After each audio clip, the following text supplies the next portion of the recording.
বিজেপিকে শূন্য করার জন্য আমরা পথে নেমেছি। শোনা গো আমার, বিজেপিকে শূন্য করবো 26-এ। নেশা করি কিনা আমি জানি না, বা দেখতে হবে পুরো পাতা পাতা খাই কিনা। বিজেপিকে আসতেই দেবো না। আমি তৃণমূলকে ভালোবাসি। ওর মুখটাই কেমন বেকা বাড়া। মমতা ব্যানার্জি আমার মা।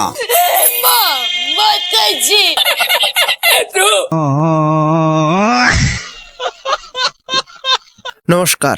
নমস্কার। আজকের এই ভিডিওতে আমরা বেশ কিছু চটি ভক্ত দেখতে চলেছি, তো চলো দেখা যাক। বাংলা যেগুলো করেছে উনি তার নকল করেছে, উনি নকল করে বেটি বাঁচাও বেটি পড়াও করেছে। আমরা চাইছি দিদি জিতুক, দিদিকে চাই না ভাই, তোমরা জাস্ট ভাবো আমার এই বাংলায় কতখানি নারী সুরক্ষা রয়েছে। আমার এই বাংলাতে নারীদেরকে বলা হয় রাত্রি 7টা 8টা কিংবা 9টার পরে বাইরে বেরোবে না। আমার এই বাংলায় নারীদের সঙ্গে আরজি করের মতো ঘটনা বারংবার ঘটতে থাকে। ইভেন জাস্ট আগের দিনের ঘটনা আমরা কি দেখলাম, মুর্শিদাবাদের বেলেডাঙ্গাতে, সেখানে একজন মুর্শিদাবাদের মহিলা সাংবাদিকের ওপর যেভাবে আক্রমণাত্মক ঘটনা ঘটানো হয়েছে, ইভেন তাকে মারা হয়েছে, তার চুলের মুঠি ধরে টানা হয়েছে। একজন মহিলা সাংবাদিকের সঙ্গে এই ধরনের ঘটনা ঘটছে। ইভেন তার চিত্র সাংবাদিকের তো মাথাও ফাটিয়ে দেওয়া হয়েছে। অর্থাৎ আমাদের রাজ্যের মহিলারা কতখানি সুরক্ষিত রয়েছে সেটা বাংলার মানুষ খুব ভালো করেই জানে। আর তারপরেও মহিলারাই এই চোরেদের সরকারকে সাপোর্ট করছে কি করে, সেটা জাস্ট ভাবনার বাইরে রয়েছে। আমাদের দিদি আছে, উনি যা বলেন উনি তাই করে। না আছে নারী সুরক্ষা, না আছে শিক্ষা, না আছে চাকরি, শুধু আছে দুর্নীতি, চোর চোর। কি বলে, তো মহা মুশকিল ভাই।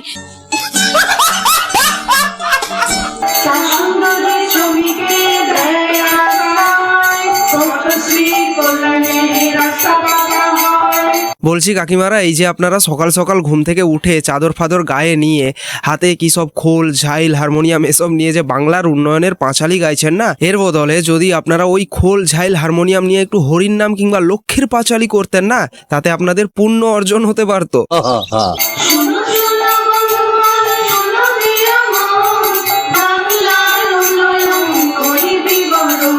স্বামী আর ছেলে ভিন রাজ্যে কাজে গেছে, আর এদিকে মায়েরা পাড়ায় পাড়ায় উন্নয়নের পাঁচালি গান করে বেড়াচ্ছেন। এটাই আমাদের বাংলা, এগিয়ে বাংলা। বসুন, এসব আমি জানি। মোদি আমাদের দেবে, আমরা বাঙালি। বাবা, ওরা সব দেবে সব মারোয়ারিদের হিন্দুস্তানিদের, আমাদের দেবে। এই কাকিমার কাছে আমার প্রথম প্রশ্ন, কাকিমা একটু বলুন তো আপনাকে কে বা কারা ঠিক বোঝালো যে আপনি হিন্দুস্তানি নন? ওরা সব দেবে সব মারোয়ারিদের হিন্দুস্তানিদের, আমাদের দেবে। জিনিসপত্র দেওয়া পরের কথা, আপনি প্রথমে এইটা বলুন যে আপনাকে কে বা কারা ঠিক বুঝিয়েছে যে আপনি হিন্দুস্তানি নন? ওরা সব দেবে সব মারোয়ারিদের হিন্দুস্তানিদের, আমাদের দেবে। আরে ভাই, আমরা সকলেই ভারতবর্ষের মানুষ, আমরা সকলেই ভারতবাসী, আমরা সকলেই হিন্দুস্তানি। আর ইনি বলছেন যে মোদিকে আর আমাদেরকে দেবে, মোদি হিন্দুস্তানিদেরকে দেবে। তাহলে তা আমাদের দিদি যা দিচ্ছে তা দিদির জন্যই আমরা আসছি, আর দিদি আমরা থাকুক, ওটাই আমরা চাই। আমরা মমতাময়ী মা, মমতার কাছে আমাদের সব। ভাই, এনারা মমতাময়ী মাকে চাইছেন। আচ্ছা, ঠিক কি কারণে এনারা মমতাময়ী মা তাকে চাইছেন? কারণটা ঠিক কি? আমরা 14খানা থেকে 21খানা প্রকল্প পেয়েছি, যেমন স্বাস্থ্য সাথী থেকে শুরু করলাম, কন্যাশ্রী, তারপর যুবশ্রী, সবুজ সাথী, আরো লক্ষ্মী ভান্ডার, বার্ধক্য ভাতা, বিধবা ভাতা। আচ্ছা, এই কারণ। তা বলছিলাম কাকিমারা, আপনাদের স্বামী কিংবা ছেলেরা ঠিক কোথায় কাজ করে বলুন তো? না, যদি চাকরি বাকরি করে তাহলে আলাদা ব্যাপার, এই রাজ্যে হতে পারে অন্য রাজ্যে হতে পারে, কিন্তু যারা এমনি কাজ করে, শ্রমিক হিসেবে যারা কাজ করে, ঠিক কোন রাজ্যে কাজ করছে? এই রাজ্যে? না না, হতে পারে না। আমি গ্যারেন্টি দিয়ে বলতে পারি, এই যে চোরেদের যখন আন্দোলন কিংবা কোনো মিটিং হয় না, সেখানে যতজন মহিলা উপস্থিত হন তাদের মধ্যে 90% মহিলার হয়তো স্বামী কিংবা ছেলেরা অন্য রাজ্যে গিয়ে কাজ করছে। সেটা হতে পারে গুজরাট, মুম্বাই, দিল্লি, বিহার, বিভিন্ন জায়গায়। আমরা 14খানা থেকে 21খানা প্রকল্প পেয়েছি। কাকে ভোট দেবে বছর? ভোট তৃণমূলকেই দেবো, কেন ওরা তো ভালো কাজ করেছে, চোর হোক জাত ভালো। যেমন স্বাস্থ্য সাথী থেকে শুরু করলাম, কন্যাশ্রী, তারপর যুবশ্রী, সবুজ সাথী, আরো লক্ষ্মী ভান্ডার। লক্ষ্মীর ভান্ডার দিচ্ছে, আমাদের মাং মেরে দিচ্ছে। ঘর প্রকল্পে যে ঘর এসেছে আমাদের ওয়ার্ডে 12 নম্বর ওয়ার্ড, আমাদের সোনারপুর বিধানসভা তো দক্ষিণ আমাদের, তো সেখানে আমাদের যে অনেক ঘর পেয়েছে। ভাই এটা কিন্তু মানতে হবে যে এই চোরেদের সরকারের আমলেই মানুষেরা কিন্তু প্রচুর পরিমাণ ঘর পেয়েছে।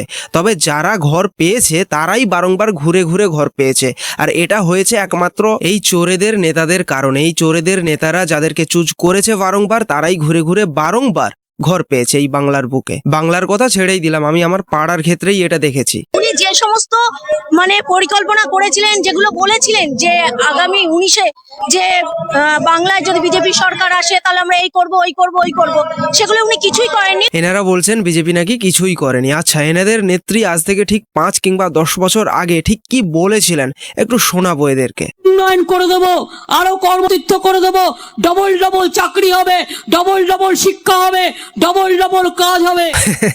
উন্নয়ন করে দেবো, ডবল ডবল চাকরি হবে, ডবল ডবল শিক্ষা হবে, ডবল ডবল কাজ হবে, কিছুই হয়নি। হ্যাঁ, একটা জিনিস হয়েছে যেটা ডবল নয়, ট্রিপল নয়, আরো বেশি হয়তো হয়েছে, যেটা একটা সময় পরিযায়ী শ্রমিকদের সংখ্যা যা ছিল বর্তমান সময়ে পরিযায়ী শ্রমিকদের সংখ্যা ট্রিপলও ছাড়িয়েছে, মানে অনেক বেশি।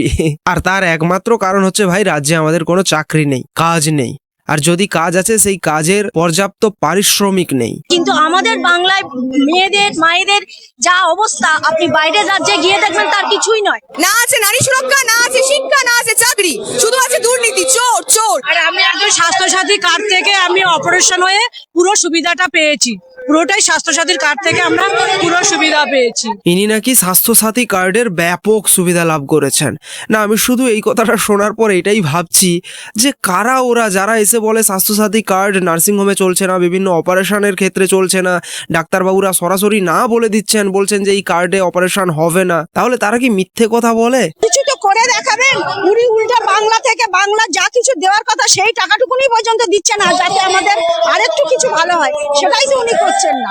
এদের এই স্পিচগুলো দেখার পর এটাই বোঝা যাচ্ছে যে এনারা তো মিটিং মিছিলে যান, কিন্তু নিউজ টিউজ আদৌ দেখেন না বোধহয়। এদের দল এত বড় চোর। তৃণমূলে সবাইকে চোর বলা উচিত হয়নি। তৃণমূলে সবাই রাগ করাটা স্বাভাবিক, কারণ তৃণমূলের 25% চোর, বাদবাকি 75% হচ্ছে ডাকাত।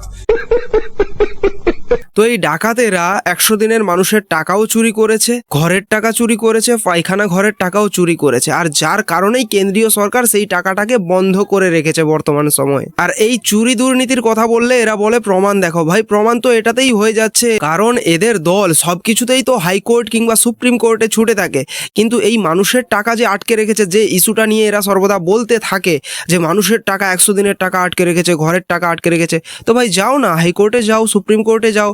তোমরা তো ভাই সবকিছুতেই হাইকোর্টে সুপ্রিম কোর্টে দৌড়াও, এক্ষেত্রে কেন যাচ্ছ না? নাকি চুরি দুর্নীতিগুলো নিজেদের ধরা পড়ে যাবে তার কারণেই হাইকোর্ট কিংবা সুপ্রিম কোর্টে দৌড়াচ্ছ না? মহা মুশকিল ভাই। উনি বলছেন আধার কার্ড করো, লাইন দিয়ে আধার কার্ড করে ফেললাম আমরা।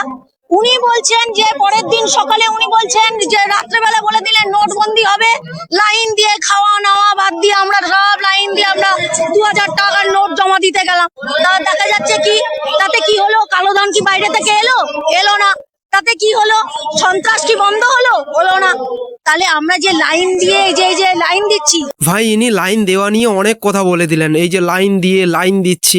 তা এনাদের কাছে আমার একটা ছোট্ট প্রশ্ন, এই SIR আবহে যেভাবে বর্ডারে লাইন দিয়ে পালাচ্ছিল বাংলাদেশিরা, সেটা কি এদের চোখে পড়েনি? নিউজে দেখেনি, সোশ্যাল মিডিয়াতে দেখেনি? নাকি এদের চোখ কান নাক সবকিছুই বন্ধ ছিল তখন? হ্যাঁ মানছি, আধার কার্ড ভোটার কার্ড এগুলো সবই কেন্দ্রীয় সরকার চালু করেছিল, কিন্তু সেই সঙ্গে এটাও তো আমরা সকলেই নিউজে দেখেছি, সোশ্যাল মিডিয়াতে দেখেছি যে কিভাবে রমরমিয়ে 5 কিংবা 10,000 টাকার বিনিময়ে আমার এই রাজ্যে আধার কার্ড বিক্রি করা হয়েছিল বা দেওয়া হয়েছিল বাংলাদেশিদেরকে। আর তার জন্যই তো এই SIR আবহে আধার কার্ডকে মান্যতা দেওয়া হবে না, এই কারণেই বলা হয়েছিল। আর সেটা নিয়ে এরা পলিটিক্যাল ইস্যু করছে। ভাই এদের কাছে আগে রাজ্যের কিংবা দেশের আভ্যন্তরীণ সিকিউরিটি নয়, এদের কাছে আগে নিজেদের রাজনীতি। এই আধারের এখন উনি SIR বলছেন আধার কার্ড কোনো ভিত্তি নেই, তাহলে লাইন দিয়ে আধার কার্ডটা কেন করিয়েছিলে বাবা? কেন করিয়েছিলে আধার কার্ডটা? কারণ কেন্দ্রীয় সরকার তো আর জানতেন না যে কাজটা অন্য রাজ্যে হয়নি সেই কাজটা আমার এই বাংলাতে হয়ে যাবে। 5 কিংবা 10,000 টাকার বিনিময়ে রাজ্যের পরিচয়পত্র নথিপত্র সেগুলো বিক্রি হয়ে যাবে। দিদি যতদিন থাকবে বাংলা সুরক্ষিত থাকবে। Are you comedy me? নানা মিথ্যা প্রতিশ্রুতি বা বিভিন্ন সময় বিভিন্ন এসআইআর এর মতন একটা কাজ দিয়ে মানুষকে বিভ্রান্ত করার চেষ্টা করছে। এসআইআর করে নাকি মানুষকে বিভ্রান্ত করার চেষ্টা করছে, বোঝো ঠেলা। এদেরকে কে বোঝায় এগুলো?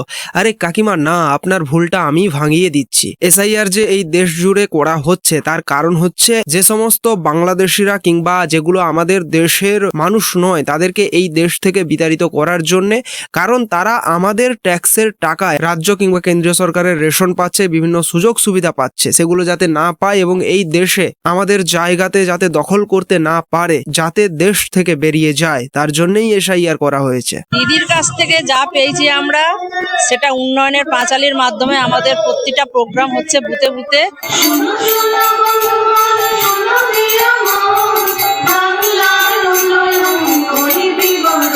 স্বামী আর ছেলে ভিন রাজ্যে কাজে গেছে, আর এদিকে মায়েরা পাড়ায় পাড়ায় উন্নয়নের পাঁচালী গান করে বেড়াচ্ছেন। এটাই আমাদের বাংলা, এগিয়ে বাংলা। যাই হোক, আজকের ভিডিওটা এখানেই শেষ করছি। ভিডিওটা কেমন লাগলো অবশ্যই কমেন্টের মধ্য দিয়ে জানাও। ভিডিওটাকে একটা লাইক করো, কমেন্টস করো, শেয়ার করো। দেখা হচ্ছে নেক্সট ভিডিওতে। জয় হিন্দ। लाइक और शेयर ठोक दीजिए महाकाल का। दबा के लाइक और शेयर ठोक दीजिए।